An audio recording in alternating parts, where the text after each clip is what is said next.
What is up, my friends? You are very welcome along to Tuesday evening's Anfield Agenda News Roundup. I'm going to take you through stories that discuss the future of Diogo Jota, Jarell Quansah, speak about an option at right back that isn't Jeremy Frimpong, and a little bit about Gittens from Borussia Dortmund as well. I'll go through all of this and more over the next few minutes. Feel free to let us know your thoughts in the comment section. Drop a like if you enjoy the video and don't forget to hit that subscribe button. I'm going to get straight into it. We've a load to get through, so let's start off with that situation with Gittens of Borussia Dortmund.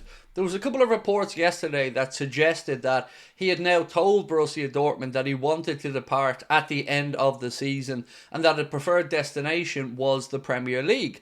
Now, it seems as if the price tag has dropped significantly here that Borussia Dortmund were initially going to look for, which was about 100 million euro. It's believed now something around 60 to 70 million euro could get a deal done. But the reason the price tag has dropped is because of, well, his form in the second half of the season. So let me know your thoughts on that firstly, but also there have been direct links here, as Caught Offside have said, that Liverpool have already started talks to sign Jamie Gittens. So your thoughts on this one are very much welcome.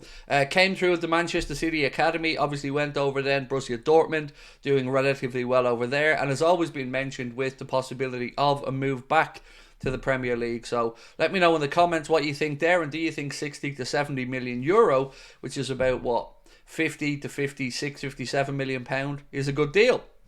Diogo Jota, let's talk about him, because yet again he's been linked with moves away, but now Empire of the Cop say that Liverpool have set a price tag for Diogo Jota, and well done to everyone who joined us on last night's late night agenda, because you guys call this one absolutely spot on. The asking price for Diogo Jota that has been set by Liverpool Football Club is around 50 million to 55 million euro, which is pretty much bang on the money that we were talking about in last night's late night agenda of 40 million pound upwards. So well done to everybody in the audience who took part in the poll. The Portuguese striker has struggled with injuries, they say, throughout the campaign. It's been said that Wolves, Aston Villa and Newcastle, as we reported to you guys previously, are all interested in the Liverpool 28-year-old Portuguese striker. They claim that Wolves, however, would initially have wanted a loan for Diogo Jota, and Liverpool are thought to only really be open to full-time moves here, as of course they'd want to bring in the money. So Aston Villa, Wolves and Newcastle all interested in Diogo.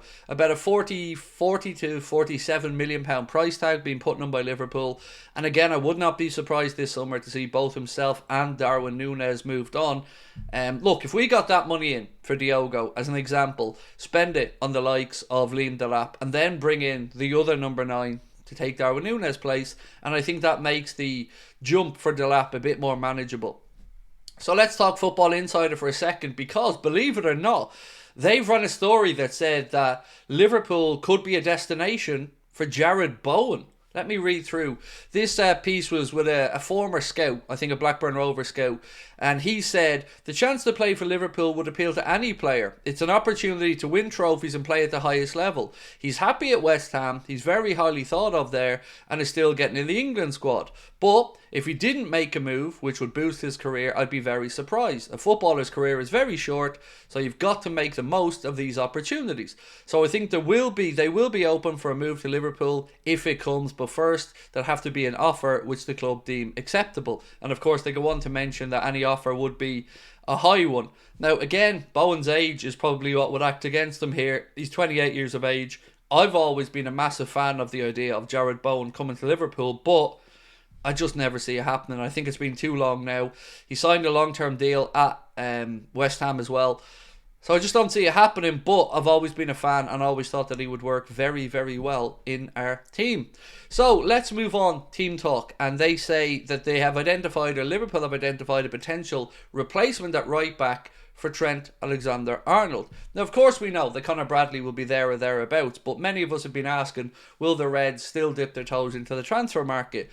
Team Talk say yes, and they say that Liverpool have identified a 22-year-old Freiburg right-back, Kylian Sedilia, as a potential summer transfer target. They go on to say he's available for about £12 million, and also mention Roberto De Zerbi and Marseille as being interested in him and trying to bring him to Marseille last summer. So let me know your thoughts, ladies and gentlemen. I know nothing about this guy. I didn't even know he existed until I read this story. But once again, 22 years of age, plays for Freiburg in Germany, and talking about a fee there of £12 million or €15 million. So it wouldn't surprise me at all. And I would be okay with it if Liverpool thought Conor Bradley is the guy, but with Conor Bradley's injury concerns, maybe the club think we need to put in somebody in there who can do a job if Bradley isn't available, and do a job to a decent level. So I wouldn't be against it, but again, really interested to know your thoughts in the comment section.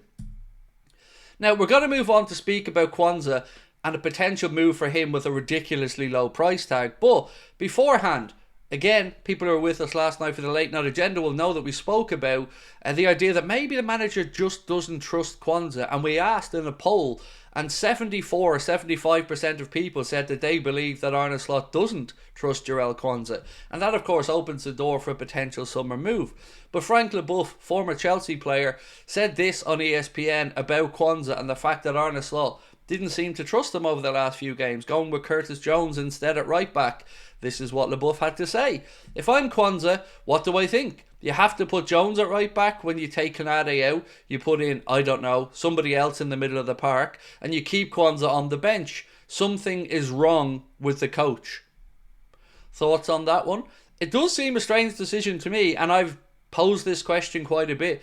Does Arne Slot trust Quansah? And I think we may see a situation where for the right offer, he again could be open to a move this summer. So keep an eye on it. More on Quansah to come in a second, by the way. The officials now have been announced for the game against West Ham coming up on Sunday at 2 p.m. at Anfield. Your referee for the game will be Andy Madley, assistant Scott Ledger and Matt Wilkes, fourth official Tony Harrington. VAR for the game is going to be John Brooks, and the assistant VAR is going to be Steve Meredith. So again, there we have it. Right, the last story is the one that kind of caught my eye the most today, and it is around the future of Jarell Quansah. This report here say that Liverpool could be set to sell him for as little as 17 or 18 million pound. Now, I don't think that figure is anywhere close to reality. Liverpool value him at about 50 to 60 million according to previous reports, and there's no way that they're going to sell him for 17 million. Now, the report does come from Sport Witness via an Inter Milan page as well, and if he's going abroad, then maybe, yes, the club would take less money for a player moving outside of the Premier League, but nowhere near that level of drop. They say that Inter are credited with an interest in Quansah as a potential replacement for Jan Bishek, who they say is about to leave. They go on to talk about that defender having suitors for the 25-35 million pound mark, but there's no way Liverpool are going to sell Quansah for as little as 17 million pound. No chance in hell as far as I'm concerned. But I guess the question does need to be asked, if Liverpool are willing to listen to offers for Quansah, what is he worth? We know that Liverpool valued him at around 50 to 60 million pound previously, especially when Newcastle were knocking on the door. And if it is a Premier League club and they want a homegrown player, then yeah, I would expect a premium price to be put on his head. But if he was going abroad, then maybe a knockdown figure of somewhere 35-40 million may be feasible. Let me know your thoughts on this, and do you believe it? Because I am open to the idea that maybe he is a player the manager doesn't fully trust, along with Harvey Elliott, which I disagree with, and of course Federico Chiesa, which I also disagree with. But I am on board with the idea of the Jota sale, by the way, for the right money. I do think it would be prudent as well. We can't depend on him. We can depend on him when he's on the pitch, sort of, but we can't really depend on him with injuries and whatnot. So that is it from me for now, ladies and gentlemen. A reminder as well, before we finish up this video, that you can come and see us for our live shows at the Hot Water Comedy Club on the last day of the season, May 25th, or 3 days later for our reunion show with myself, Connor, Chris, Jack and Steve, all coming together for one night only. You can get your tickets with the QR code on the screen or the link in the description of this video. We'll be back tonight, 8:45, with a late night agenda, keeping you up to date with what's going on in the Champions League. And I say that with a heavy heart because, my goodness, I wish Liverpool were still in it. Until then, my friends, we will catch up soon. Thank you for your thoughts as always. Let me know in the comment section, and hopefully I'll see you back here tonight, 8:45 sharp. We'll talk then. Much love. Bye bye.